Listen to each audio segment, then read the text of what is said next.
Buenas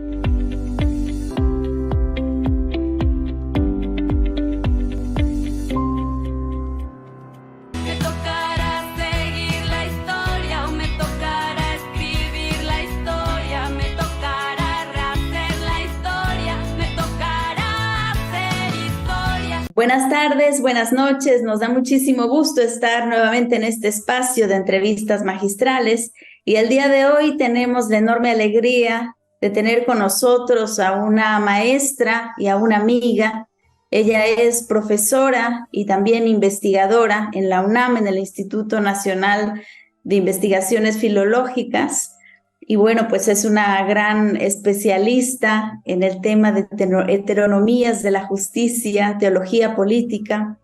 Y el día de hoy la hemos convocado a comentar este momento histórico importantísimo, coyuntural que estamos viviendo a partir de el conflicto y voy a decirlo de manera directa, el genocidio que se está viviendo el día de hoy en Palestina. La verdad que es una triste razón por la que estamos aquí reunidos en este día, pero no queremos dejar de pasar el hecho porque quisiéramos como dotar de mayores categorías, de ideas, de conceptos que puedan ayudarnos a entender este momento, porque además dentro de los medios de comunicación o los medios de desinformación masiva a los que estamos expuestos todos y todas, pues se dan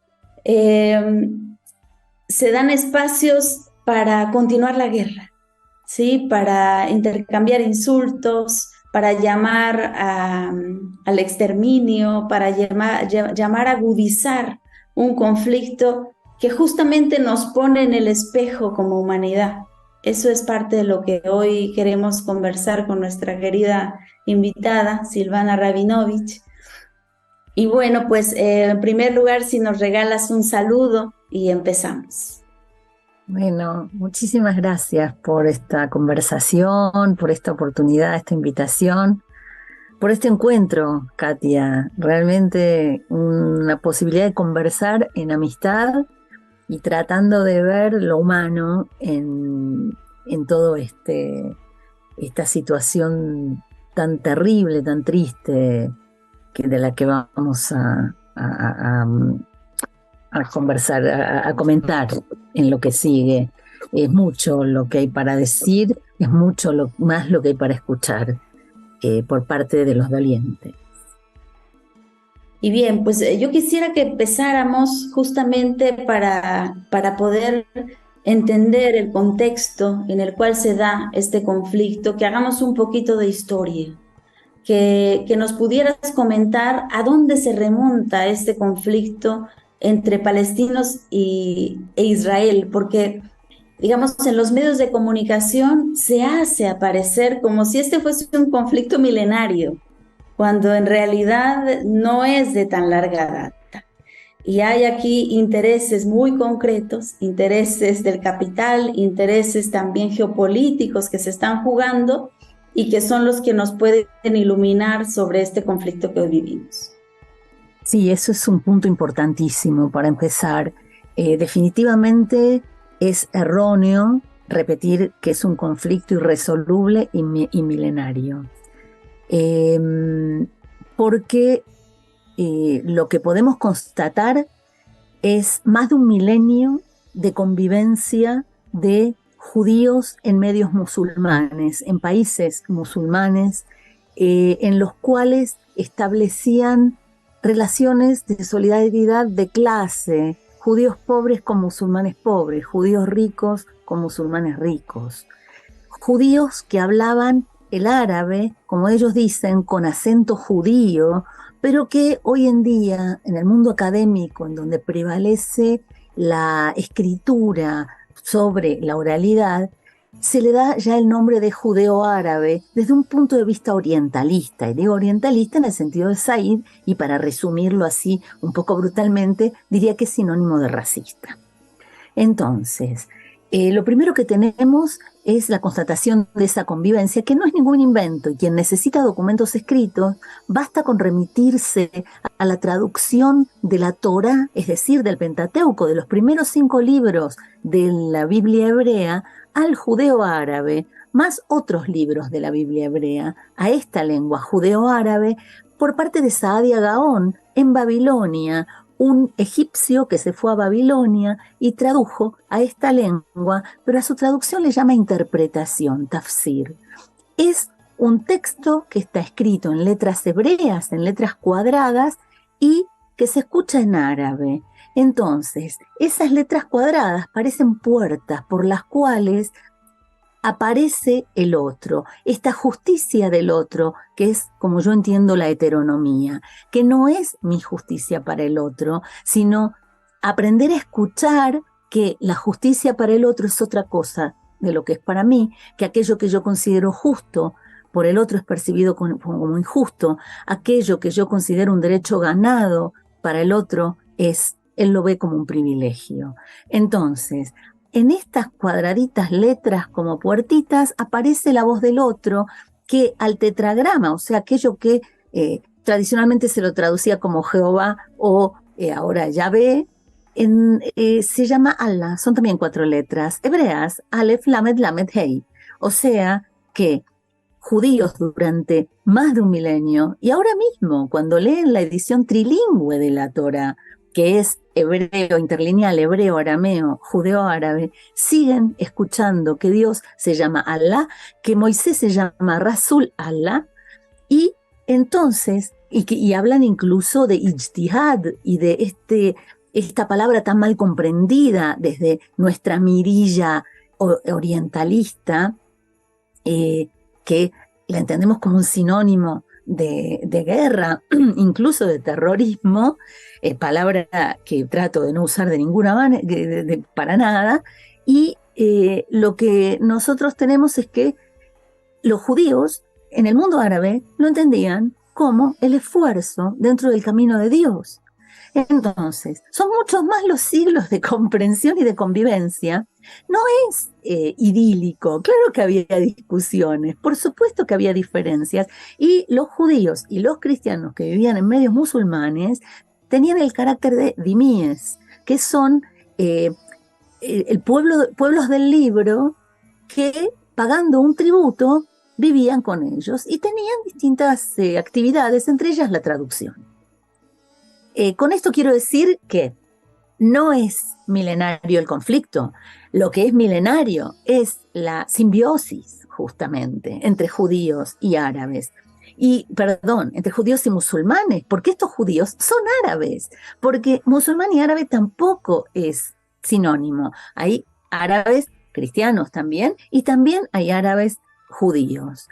El problema fue cuando entra Europa en todo esto, las potencias y la división del mundo. 1916, el acuerdo Sykes-Picot, en el que Inglaterra, un acuerdo secreto, pero que se dio a la publicidad, en el cual Inglaterra y Francia se dividieron el territorio de Medio Oriente.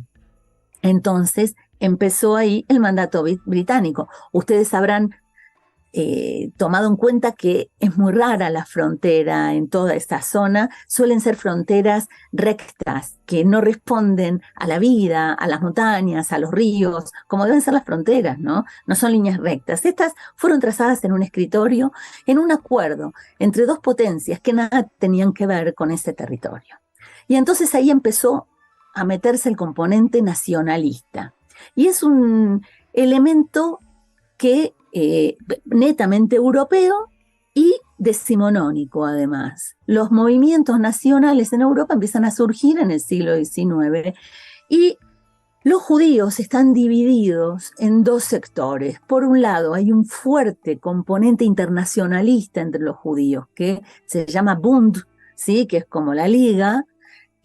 Los bundistas que son antisionistas, para decirlo brevemente, y los sionistas, que consideran sí la posibilidad de reunirse, pero otra vez tampoco en los términos, todos en los términos del colonialismo europeo, del colonialismo de asentamiento. Ahí hay muchas discusiones de los inicios del movimiento sionista.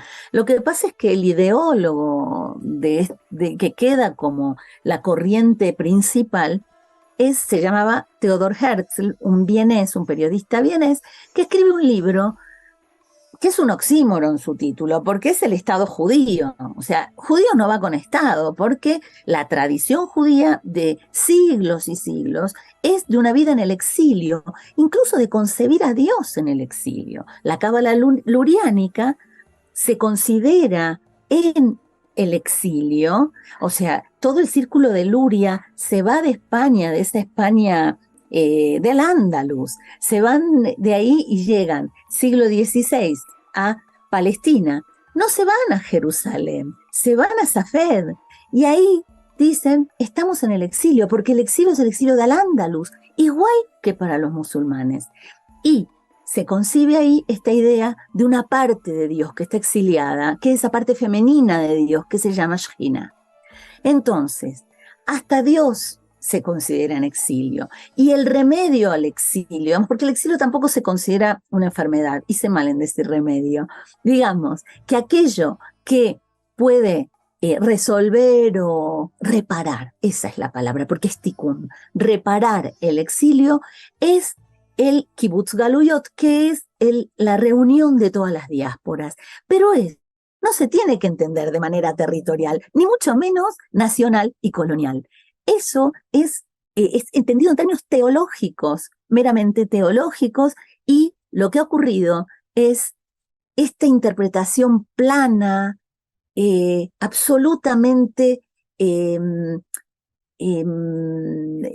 fuera del tiempo, que es la de entender el Kibbutz Galuyot como la inmigración masiva a una tierra que estaba habitada, porque después se crea el mito de que un pueblo sin tierra se va a una tierra sin pueblo. Es verdad que los judíos europeos fueron expulsados. Los judíos en Europa no tenían mucho lugar. Hubo odio a lo largo del tiempo, ¿no? El cristianismo lo acusaba al judaísmo de haber asesinado a Jesús, cuando en realidad lo que más, digamos, costaba era entender por qué no lo aceptaban como Mesías, ¿no?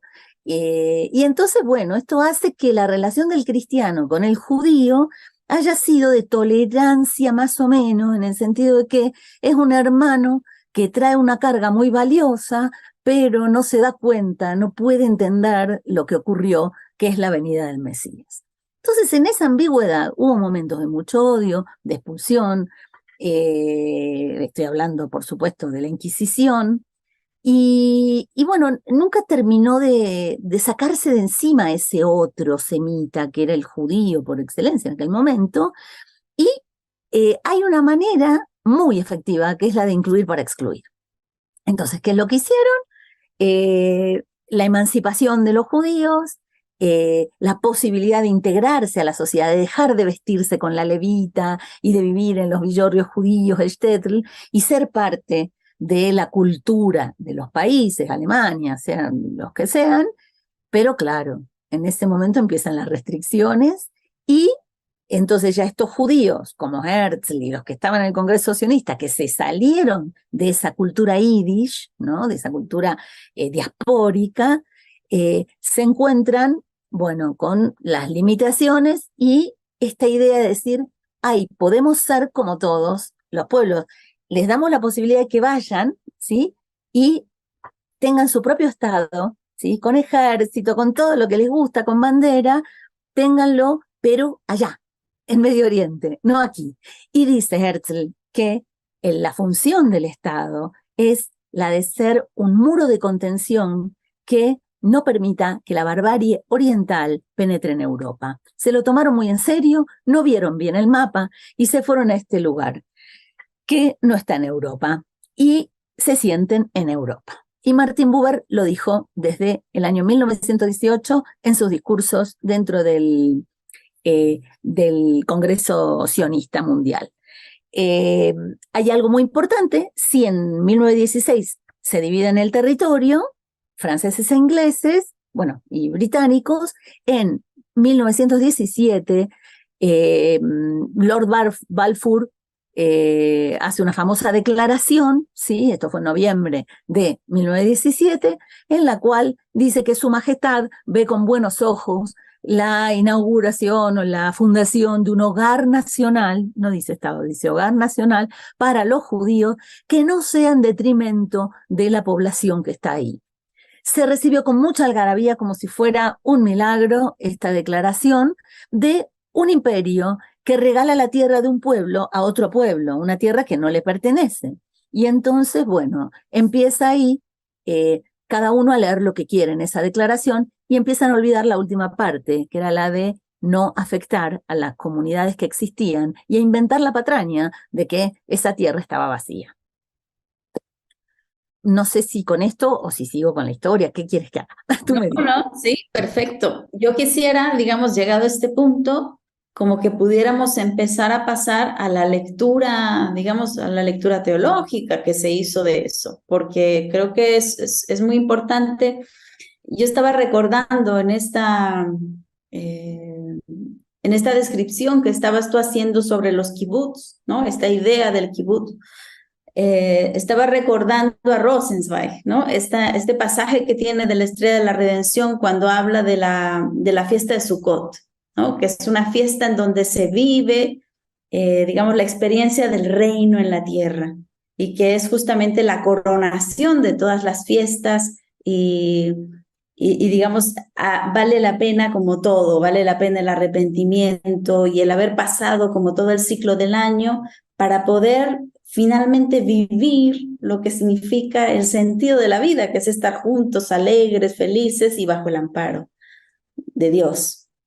Pero este amparo que no se da en una tierra física, o sea, en una tierra en ese sentido de grandes muros, de grandes techos, de grandes murallas, sino que es un techo construido de paja a toda prisa, dice, por donde se pueden ver las estrellas del cielo. O sea, porque en lo que nosotros nos confiamos no es en las fuerzas humanas de la guerra y de la fuerza, ¿no? Sino más bien nos confiamos en la vulnerabilidad que tenemos y en que el estar en comunidad es lo que nos protege finalmente, ¿no? Porque eso significa estar al amparo de Dios.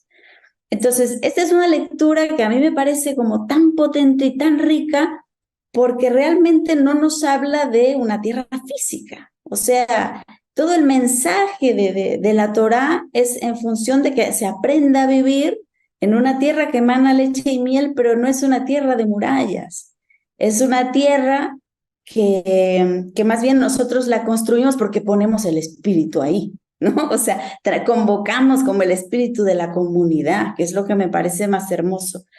Entonces, yo quisiera que un poco nos ayudaras en este sentido a pensar esta lectura teológica, porque justamente la lectura teológica nos va a dar la interpretación para que surja un sionismo, y un sionismo muy violento, ¿no? Un sionismo que parte de una lectura de la Torá literal. A mí me gustaría detenerme en varias cositas. Te agradezco primero que traigas a Rosenzweig, a quien leíste con con tanto detalle, con tanto amor. Y Rosenzweig era alguien que veía que la forma de ser judío en su momento estaba vacía de contenido, era como osteoporósica, y entonces estaba al punto de convertirse al cristianismo cuando se dio cuenta cuál era el sentido de ser judío, y ese sentido estaba al margen de la historia. No había que entrar a la historia en el sentido de volverse un Estado nacional. Él estaba en contra de eso, que en ese momento ni siquiera estaba tan fuertemente esta idea, se discutía todavía, y él muere muy temprano, pero sí discute con con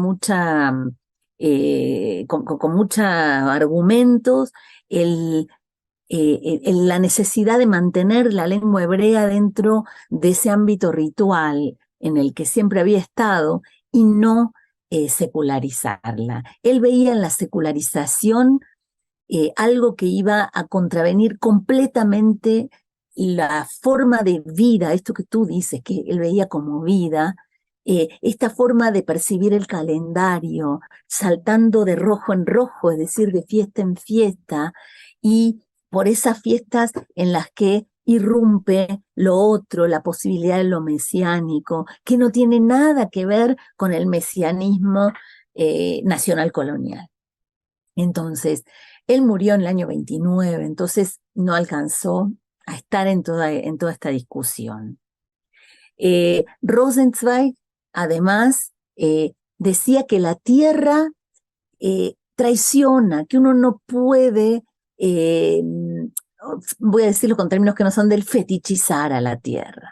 Y el que lo tiene muy claro es Yeshayahu Leibovich, otro filósofo judío que tuve la suerte de ir a escuchar en 1982, cuando la guerra del Líbano, y llamar a la objeción de conciencia, un religioso ortodoxo que vivía ahí en Jerusalén y que advertía contra toda esta idolatría a la bandera, al Estado, a la Torá incluso. Él considera que la religión es algo, es un yugo que nos conduce por la vida y no hay por qué idolatrarla y mucho menos ponerla al servicio de intereses oscuros. Entonces, Leibovich, y yo quiero evocar esta fecha porque en el año 53, es decir, hace 70 años, en octubre del 73, el 16 del 53, 16 de octubre de 1953, hubo una masacre, que fue la masacre de Kibia. Y él ahí se dio cuenta de el camino perverso que estaba tomando el sionismo y se apartó de eso y entonces empezó a abogar por la separación de la religión y el Estado, porque le parecía que estaban prostituyendo directamente a Dios, ¿no? y al judaísmo. Entonces, estos dos componentes, Rosenzweig, y ahora vuelvo a Rosenzweig, ¿no? Y Leibovich, nos dan una advertencia muy temprana, incluso anterior al tiempo más álgido. Y Buber da esas advertencias contemporáneamente, todo el tiempo y cada vez con más radicalidad, porque se da cuenta que hay mucho para hacer con ese pueblo que está en la tierra y que hay que ser muy humilde para ir a pedir asilo en ese lugar y no venir como propietario de la tierra y usar a la Torá como título de propiedad de la tierra. Entonces, respecto de lo que decías de Sukkot, es muy significativo, porque esto ocurre justo este último, el ataque de Hamás. El último día de Sukkot. Sí, que se llamó diluvio en Al-Aqsa, es en Sukkot, cuando hicieron una sukkah, o sea, una cabaña, en la explanada de las mezquitas, que los judíos consideramos, o sea, consideran los judíos que es abajo está el templo, o sea, de hecho la arqueología muestra que abajo está el templo. Lo que pasa es que el uso que se hace de la arqueología al servicio de esta teología política colonial nacional es verdaderamente, por decirlo menos, discutible. Pero sí, porque además, como decía Leibovich con toda razón, ustedes adoran el templo, una pared del templo de Herodes, porque ni siquiera fue el templo de Salomón, el segundo templo no lo construyó Salomón, lo construyó Herodes. Entonces, ¿de qué estamos hablando? Eso es fetichismo. Bueno, la fiesta de Sukkot tiene además, viene el día 15 de Tishrei, ¿no? Del primer mes del año. Entonces, viene el principio de año, Rosh Hashanah. Hay 10 días que se llaman los días terribles, bueno, están ahí, también Rosh Hashanah y también Yom Kippur, el día del perdón, pero que Buber y Rosenzweig tradujeron como Día de la Reconciliación. Son días terribles, en el sentido de que son días en los que uno tiene que dedicarse a un balance implacable con los actos realizados, en los que uno tiene que practicar el arrepentimiento, pero de una manera sincera, por las vías que hay un libro hermoso en judeo-árabe escrito que se llama Los deberes de los corazones, Kitab Fara'ed al-Qulub en judeo-árabe, Jobot al-Levavot en hebreo, escrito por Ibn Pacuda en Zaragoza en el siglo XI. En este libro muestran cómo deben ser los caminos del arrepentimiento. Hacía una tesis muy similar, muy familiar con el sufismo. Vuelvo entonces al arrepentimiento que hay que practicar en esos 10 primeros días del mes de Tishrei e ir a ver a cada uno de los agraviados con un perdón muy detallado. No se puede ir con un perdón general, hay que ir a pedir perdón por los actos cometidos y descriptos, y el otro tiene la facultad de perdonar o no perdonar. 5 días más tarde empieza Sukkot, y entonces es cuando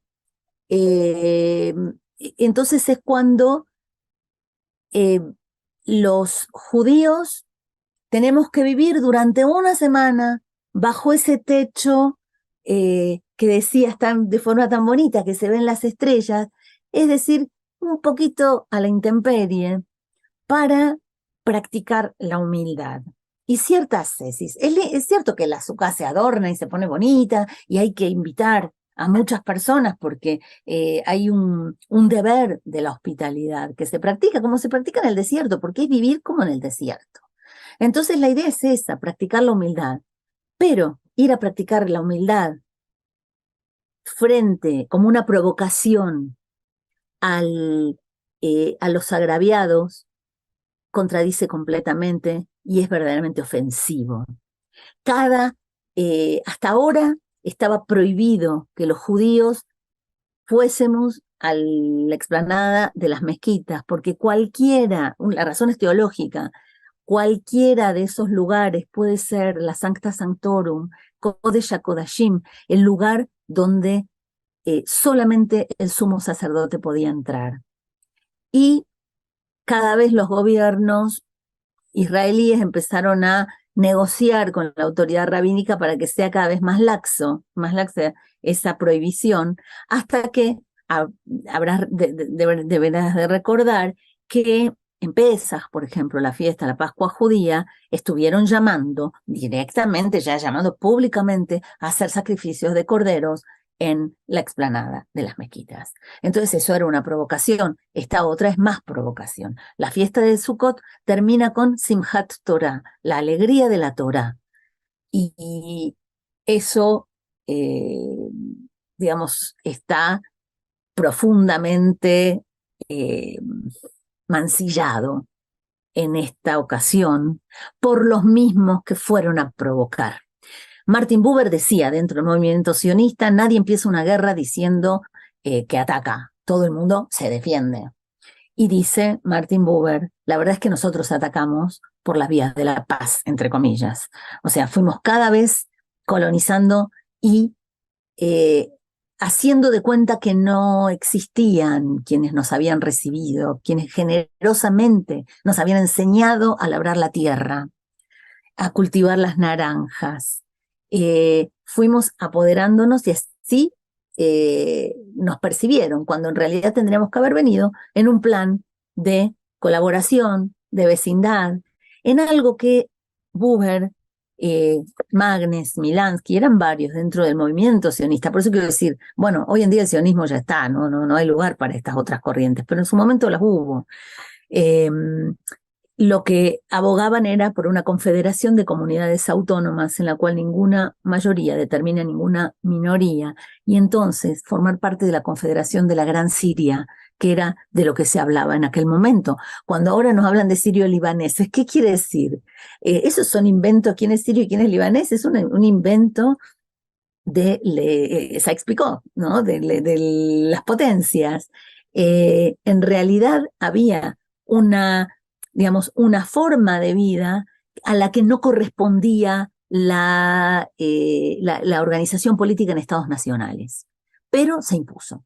Y se impuso con la partición de la tierra en el año 47, y son las fronteras esas muy discutibles también. que estableció las Naciones Unidas, en la que estaban ya separados la Franja de Gaza de Cisjordania y iban a ser Palestina, en el que una mayoría, que eran los palestinos, iban a recibir menos territorio que esa minoría, que eran los inmigrantes europeos que habían llegado y que empezaron a girar en torno, todo el movimiento sionista empieza a poner el foco en una idea obsesiva e inmoral, va a decir Martin Buber, que es la de volverse mayoría, que es la obsesión demográfica malthusiana que impera hasta el día de hoy. Entonces, tenían, dice Martin Buber, nosotros que fuimos siempre minoría, no podemos venir a querer ser mayoría y a tratar a otros como nos trataron a nosotros. De ninguna manera. Venimos expulsados de Europa. ¿Qué es esto? Pero bueno, fue la idea que se impuso y creo que hoy estamos viendo las consecuencias más sangrientas. Creo también que toda la teología política nacional colonial empezó a adoptar términos bíblicos y religiosos al servicio de esta causa que nada tiene que ver con la religión ni con la tradición judía, que se avergüenza de la vida de los milenios en exilio. Y entonces, bueno, llegamos a lo que llegamos ahora, algo que el poeta palestino Mahmoud Darwish en su poema El discurso del indio dice que no usen a Dios, no entierren a Dios en libros que, como ustedes dicen, les ha dado una tierra en nuestra tierra. Y tómense su tiempo para matar a Dios. Yo creo que lo que está pasando es concretamente eso, fue creciendo y creciendo. Los nombres de las operaciones en Gaza tenían todas nombres sumamente significativos para la religión, que mostraban de algún modo que Dios estaba al servicio del ejército y que se tomaban al pie de la letra la idea esta de la Torá de que es el Dios de los ejércitos, Adonai Tzvaot, pero que se olvidan de qué ejércitos es el Dios. Es el ejército, es de los ejércitos del sol, la luna y las estrellas.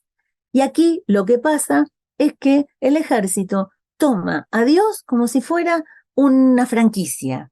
Y entonces, por ejemplo, tenemos un carro blindado, sumamente un tanque que se llama Merkabah. Eso es un término con una potencia teológica que ellos están mancillando, ¿sí? La Merkabah corresponde al capítulo 1 del libro de Ezequiel, que la Cábala va a desarrollar y después, bueno, no termina de haber textos sobre la Merkabah que describe esa potencia inalcanzable, inconcebible de Dios para la mente humana. Y le ponen ese nombre a un tanque, ¿sí? Y así como esto, tenemos una cantidad enorme, por ejemplo, la industria Rafael, que en realidad son servicios, sí, de seguridad, ahora no tengo exactamente aquí la sigla, pero hacen de un personaje importante, ¿no? Lo que llaman los talmudistas Famalia Shelmala, ¿no? Como la familia divina, elevada, la de Dios, los ángeles.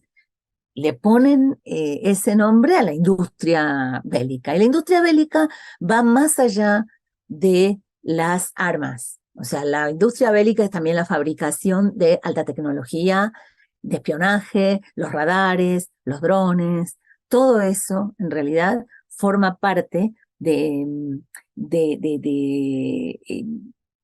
lo que se ha vuelto la base de la economía, que algunos cuando la miran distraídamente creen que es muy exitosa. Si es exitosa dentro de este mundo neoliberal que se sostiene en una industria tan perversa como la de la guerra, y que para eso necesita que haya conflictos en todos lados.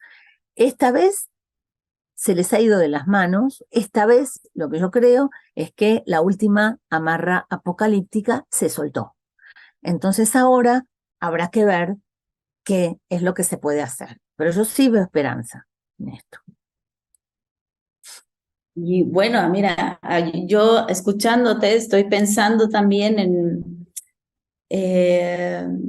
esta explicación que hace Enrique Dussel con respecto a la cristiandad, ¿no? Él dice, la cristiandad es una inversión del cristianismo y la cristiandad surge justamente cuando el imperio toma, ¿no?, esta espiritualidad, que era una espiritualidad de liberación de los oprimidos, de los excluidos, de los pobres, y lo pone al servicio de los poderosos del imperio para justificar, digamos, su reinado, su poder y su dominación.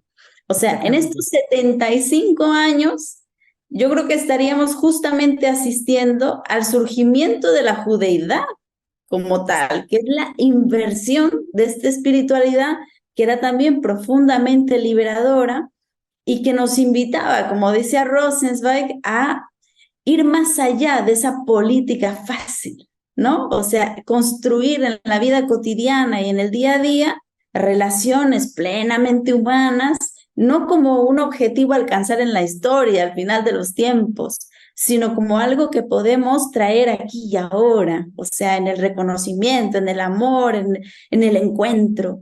Entonces, ahora lo que estamos asistiendo, o sea, de manera como muy clara lo veo, es justamente la inversión del judaísmo.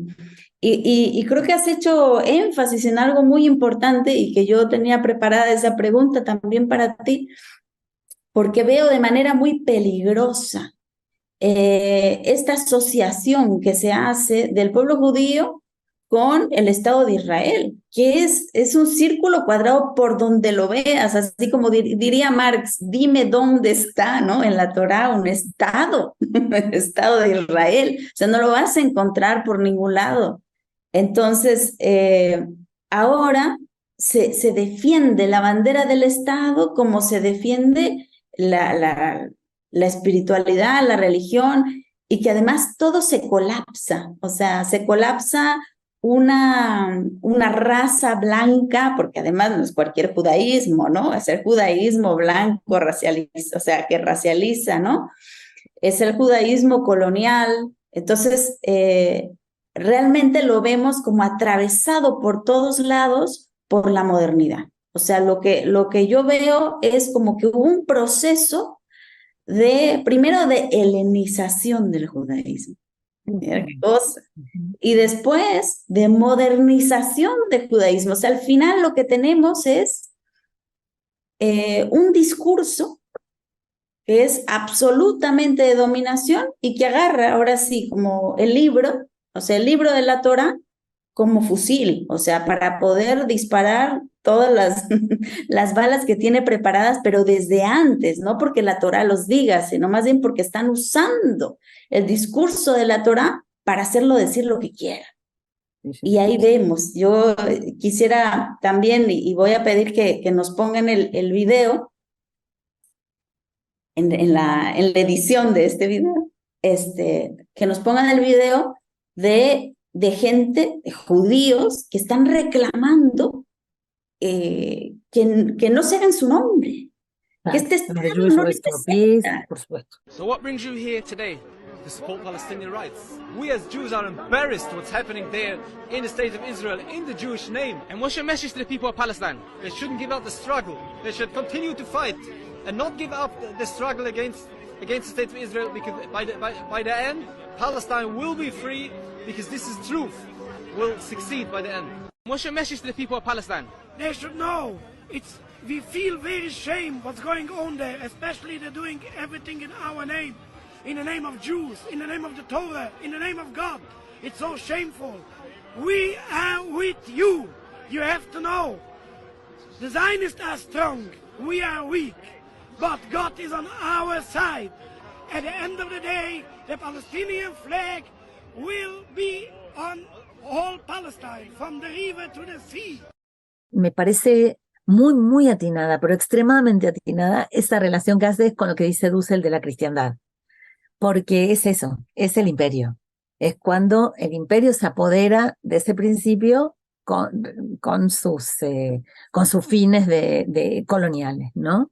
Y entonces esa inversión del judaísmo me parece clarísima. Hay un historiador israelí que se llama Amnon Ras Krakotkin, un amigo muy querido al que se lo conoce también como Nono, y él dice, el sionismo es un movimiento cristiano, por muchas razones es un movimiento cristiano. Tiene que ver con esto que tú dices, tiene que ver con la idea de percibir la diáspora judía como una anomalía. Esa es la mirada del cristiano sobre el judío, no la del judío sobre sí mismo. El hecho de... Pero el digamos, cristiano de la cristiandad, ¿no? exacto, cristiano de la cristiandad, por supuesto, del siglo IV para acá. Sí, sí, por supuesto que sí, sí, sí, sí, sí. Muy buena tu aclaración. Entonces, sí, no es de inspiración judía el sionismo, y es en clave de dominación, como tú muy bien dices, y cuando dices, y con toda razón, con Marx, no hay la idea de un Estado ahí. Claro que no, porque me van a decir, sí, los límites del reino de David y el rey Salomón. Y bueno, vamos a ver, primero, la Biblia que le damos tiene, de lo que nos queda a nosotros, lo que nos llegó, lo que se canonizó, tiene dos corrientes, una monárquica y una profética que le pone límites al rey. Yo elijo la profética, pero la monárquica, con todo, el profeta podía ir y amonestar al rey, justamente porque ese rey no podía olvidar que era algo temporal sobre la tierra y algo que estaba puesto constantemente en cuestión, así como la propiedad de la tierra. Las leyes del Levítico, de año sabático y jubileo, nos recuerdan que nosotros pertenecemos a la tierra, no la tierra a nosotros. Entonces, en eso coincide muy bien la Biblia con digamos, culturas originarias de nuestro continente, que tienen clarísimo que la tierra no nos pertenece. Entonces, ¿cómo vienen a parcelarla y a querer administrarla y además de todo, usar la Biblia como título de propiedad? Eso no se puede permitir. Y yo diría algo más, ¿no? O sea, fue como la creación digamos, del reinado de David, fue el mal menor, o sea, no fue porque Dios lo creara, sino que fue más bien un clamor del pueblo que decía, a ver, queremos ser como los otros pueblos, o sea, Con Saúl, claro, y fue una exacto. concesión, o sea, como diciendo, bueno, ya, ¿quieres eso? Bueno, pero te voy a poner un profeta, ¿no? Porque Exacto. cada rato se te va a olvidar el para qué. Claro, con Saúl fue eso. Y sí, definitivamente tenemos que pensar, y mira, hay que leer un poco estos dos autores, y ahora no me va a salir el nombre, que tienen este libro que se llama La Biblia desenterrada. Son dos arqueólogos que muestran que ni Jerusalén es lo que decían, ni el reino de David, ni Salomón, eran esos grandes reyes que describen las fuentes, que bueno, que son de su partido, digamos, ¿no? Entonces eso es lo que nos quedó, pero estamos lejos. La arqueología se usa mucho, como decía antes, con fines de justificación del Estado. Una cuestión muy, muy dolorosa también es la toponimia, cómo funciona, cómo se intenta reemplazar los nombres de los lugares por los nombres bíblicos para tratar de borrar. Entonces hay digamos, un proceso de borramiento del otro que se da a distintos niveles. El historiador Ilan Pape nos lo describe muy, muy bien en la limpieza étnica de Palestina, también el historiador Shlomo Zahn cuando habla de la invención de la tierra de Israel, o otra profesora, y que es una madre de negro de la Universidad Hebrea de Jerusalén, que es Nurit Peled El Hanan, que tiene este libro sobre los palestinos en los libros escolares de Israel, donde se muestra ese borramiento del otro y esa instrumentalización. Y en la invención de un otro que es el que permea en los medios de comunicación y se difunde y se amplifica y termina siendo el terrorista. Y yo, que esa palabra me parece sumamente un arma de doble filo, y me parece que responde a algo que Derrida marcó muy bien, que es la autoinmunidad de Occidente, ¿no? Occidente mismo es el que eh, engendra a estos, digamos, a estas fuerzas que lo destruyen. Quiero decir que el Estado de Israel, no nos podemos olvidar, que surgió en medio de atentados terroristas también, cometidos por judíos, que después fueron dirigentes, que fueron primeros ministros. Yitzhak Rabin fue asesinado por hombre de paz, pero él tuvo que ver con masacres. Menachem Begin, Yitzhak Shamir. Nombremos a los primeros ministros gloriosos y veamos el prontuario que tienen. No nos podemos escandalizar y decir, ay, no son humanos, son subhumanos, como llegué a escuchar en hebreo de gente muy querida, muy cercana a mí, porque también se cometían actos como estos para hacerse ver. Entonces, lo que yo sí apuesto es a la traductibilidad, ¿no? La otra vez me gusta contar esto porque como ando escuchando las noticias en árabe para practicar la lengua, una vez vi un programa en Radio Francia Internacional sobre el levantamiento del gueto de Varsovia. ¿Y sabes cómo le decían al levantamiento del gueto de Varsovia? Intifada. Entonces, cuando nosotros podemos hacer esas traducciones, nos empezamos a encontrar humanamente. No es exactamente lo mismo, no importa, pero hay algo que la traducción, que sabemos que nunca es perfecta y que encaja, embona perfectamente, porque habría que sospechar si fuera así, nos permite, nos abre de una manera humilde hacia esa comprensión del otro. Hay un texto que me gusta mucho, pero que creo que hay que continuarlo, de un profesor también, que se llama ¿Cómo traducimos Nakba? Que es la palabra de todo esto, que es la que habla de la desgracia, de la expulsión de los judíos, de una situación que sigue ocurriendo. Y yo diría, bueno, digamos que desde el 48 habría que irse un poco más para atrás. Pero la palabra Nakba pregunta en hebreo, ¿sí? Yehuda Shenab, ¿cómo traducimos Nakba? ¿Sí? Y claro que hay traducciones para Nakba. Y claro que tenemos también que desfetichizar el nombre Shoah, por ejemplo, que también habla de una catástrofe y de una desgracia, pero que, como dice el traductor Henri Mejonik, alguien que no sabe tanto, no conoce tanto el hebreo ni nada como Claude Lanzmann, se le ocurre usar para nombrar a esta destrucción de los judíos de Europa, y que es un término bíblico que aparece 13 veces en la Biblia nada más, incluso aparece en el libro de Job, y tiene que ver con desgracias naturales. Entonces es inadecuado hablar de Shoah. Se tiene que hablar de una palabra que sea traducible a todas las lenguas, y de la palabra que usaban las víctimas, que era Hurban, y Hurban es destrucción. Y la destrucción se puede decir en todas las lenguas. La Nakba también es esa destrucción. Y tenemos que hacernos cargo de la parte que nos toca. Y hablo en primera persona del plural, porque a mí no me alcanzó nunca con decir no en mi nombre, porque sí es en mi nombre.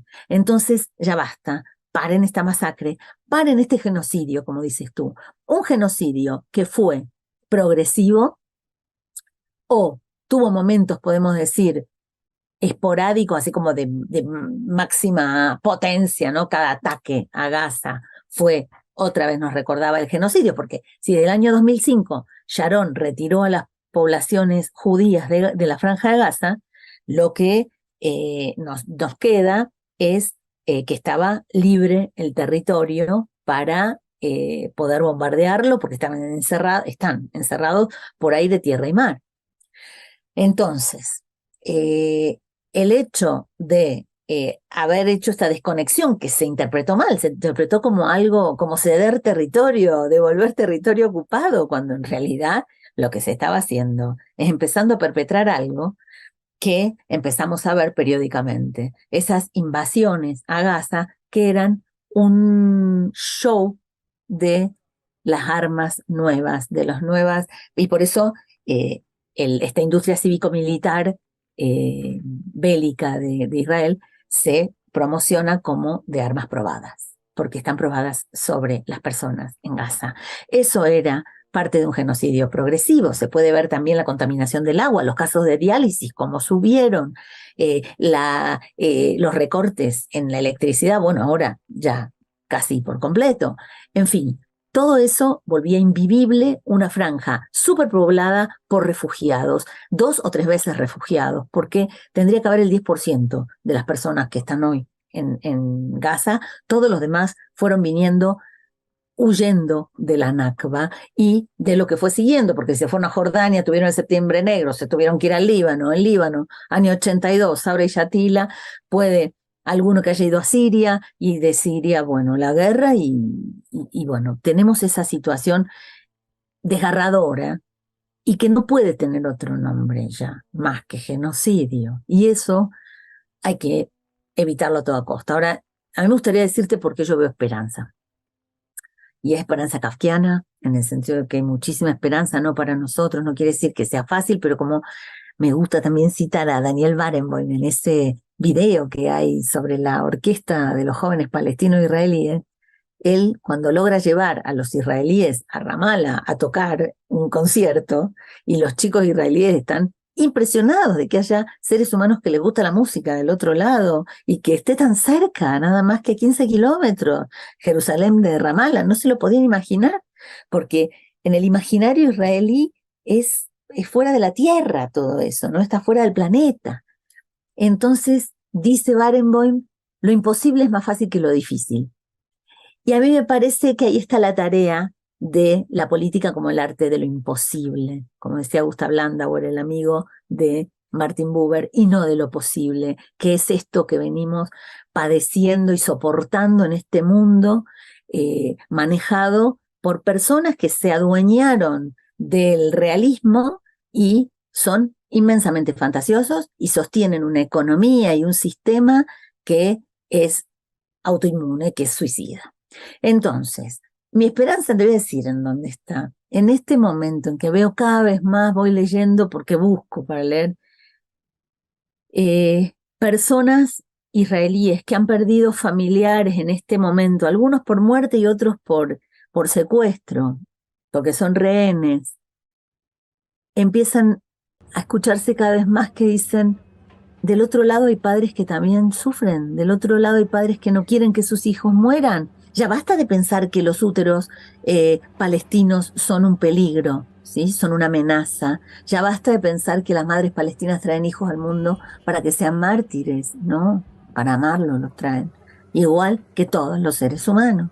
Y entonces, en este momento en que buena parte del pueblo que vive en el lado israelí ha descubierto que esa inmensa, que parecía imbatible industria militar y poderío del ejército, que ese muro obsceno que parecía también imbatible y con ya más fantasiosas creaciones como el muro subterráneo y el domo de acero y todo lo que la imaginación de los militares quiere, han descubierto que nada de eso los protege y que entonces son vulnerables. Lo que decías tú sobre el azúcar, la vulnerabilidad. Y cuando uno se ve a sí mismo vulnerable, se da cuenta que está desnudo, ve al otro y puede empezar a acercarse y a escuchar el dolor del otro. Que de arriba, yo no creo. Que las Naciones Unidas vayan a hacer algo, no lo creo. Por eso me pareció importante escribir una carta a nuestro presidente y pedirle que dentro de un bloque de presidentes de América Latina que tienen una visión descolonial, antirracista, no orientalista de este problema y profundamente humana, desde el humanismo mexicano, impulse por otro camino que las Naciones Unidas, por Dios, que es un organismo que para lo único que sirve es para mantener el status quo, para mantener, por ejemplo, también a los saharauis exiliados de su tierra, tras un muro, mantener muros en el mundo. Para eso está la ONU. Entonces, que los líderes latinoamericanos hagan su tarea y, por favor, eleven una voz. Ahora que tenemos un papa argentino, latinoamericano, creo que es el momento para llamar a parar todo esto, a parar la hipocresía y a escuchar el sufrimiento que de abajo empieza a escucharse entre sí. Entonces hay gente con miedo de ambos lados. Hay gente que sufrió cotidianamente lo que otros sufrieron ahora y están espantados, ¿no? Bueno, y otros que la gente en Gaza lo sufría todos los días, en Cisjordania también. Hoy en día, mientras el mundo entero está mirando a Gaza, en Cisjordania, los colonos están desatados, haciendo cosas de cosacos, diría, con las palabras de una muy querida profesora de la Universidad de Haifa, jubilada, con la cual fui a asistir a unos beduinos en el Valle del Jordán, porque siempre hubo israelíes que veían humano al otro y trataban de asistirlo y protegerlo de las perversidades de su propio estado. Entonces, ella en aquel momento fue a sacar las vacas de unos colonos que habían venido a comerse el trigo de una plantación de los palestinos y les gritaba en hebreo una judía a dos judíos jovencitos, cosacos. Y eso es ir muy lejos. Mis 4 abuelos huyeron de los cosacos. Es increíble que hayamos secularizado la lengua para que una judía le diga a otro que es un cosaco. Lo que están haciendo ahora en Cisjordania y no estamos viendo son actos de cosacos. Están quemando las casas, están violentando a las personas más de lo que lo hacían cotidianamente, porque ahora están desatados. Y lo que he sabido, ¿por qué no había suficiente? ¿Por qué pudieron entrar? O sea, jamás pudo entrar, pudo romper el muro, ese muro que parecía invencible, que hasta el Dios del capítulo 38 de Job se sonrojaría, ¿sí? Porque no se siente tan poderoso como describían ese muro. Lo tiraron con un bulldozer cualquiera. Entonces, ¿qué es lo que pasaba? Los soldados, los hijos del pueblo de Israel, estaban protegiendo la maldad de los colonos, estaban siendo cómplices de esos actos que perpetraban en nombre de un Dios que no se puede invocar a Dios para hacer ese tipo de actos. Estaban en Cisjordania y por eso no estaban vigilando en Gaza, porque estaban demasiado confiados de su poderío. Además que sí, les interesaba que empiece un poco el problema para poder hacer unidad nacional en torno a una guerra. Eso también lo sabemos, son los cálculos de Netanyahu y de todas esas personas facciosas. Por último, me gustaría decir una cosa. ¿Desde qué lugar hablo? Hablo como una judía que se asume como judía, por eso te digo que es en mi nombre. Y ¿sabes qué más? Lo hago por fidelidad, contrariamente a lo que piensan, que lo que hago es traicionar. Lo hago por fidelidad porque no confundo nunca fidelidad con complicidad. Porque ser cómplice, y tú me habías preguntado, y no me habías preguntado, habías afirmado con toda razón, no se puede confundir a los judíos con el Estado de Israel, por supuesto que no, y la embajada de Israel tiene un documento que se llama esclarecimiento, digamos, es como una rama que lo que hace es dar las pautas de cómo tiene que usarse el discurso y pasar a los medios, ¿no? Los voceros de la Asbará, los que repiten las cosas que dice la embajada de Israel en los distintos países sin criticarlo, están justamente, ellos son cómplices y por eso son infieles. Ser fiel es poder decirle, al modo de los profetas, esto no se hace, en nombre de Dios no se puede matar a nadie, ninguna vida vale más que ninguna otra, y por eso es doloroso también ver la superficialidad con la que a veces de la izquierda o de la derecha se determina que unos tienen derecho a vivir y los otros no. La vida es un tesoro y es lo más preciado, y eso nos lo enseñó nuestro maestro en común, Enrique Dussel. ¿sí? Es el principio de la ética y de todo. Entonces, toda vida vale, no, ninguna vida va a valer a costa de otra, porque eso ya sería mancillar la vida, y los padres que entregan a los hijos al Moloch, como decía Buber, ¿sí? Al dios de la guerra, sabrán que no es en nombre de Dios que lo están haciendo.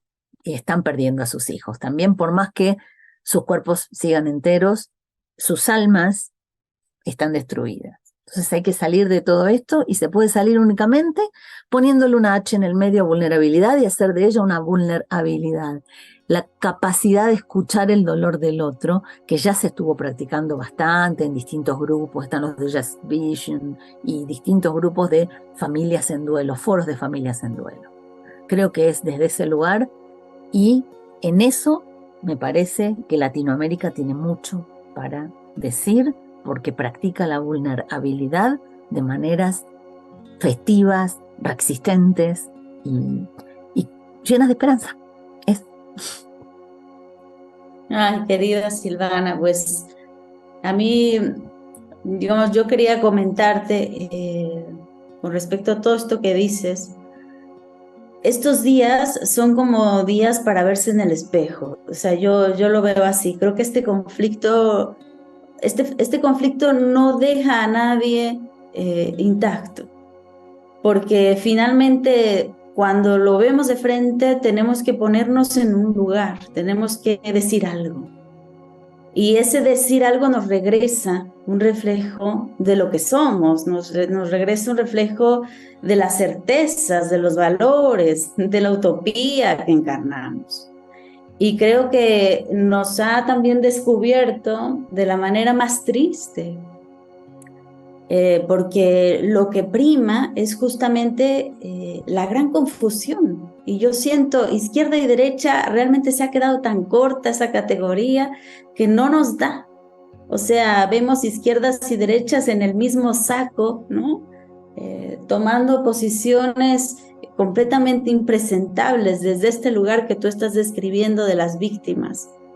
Entonces creo que perder de vista, por ejemplo, que cuando se rompe un muro, como tú bien has dicho, se rompe un muro que aprisionaba.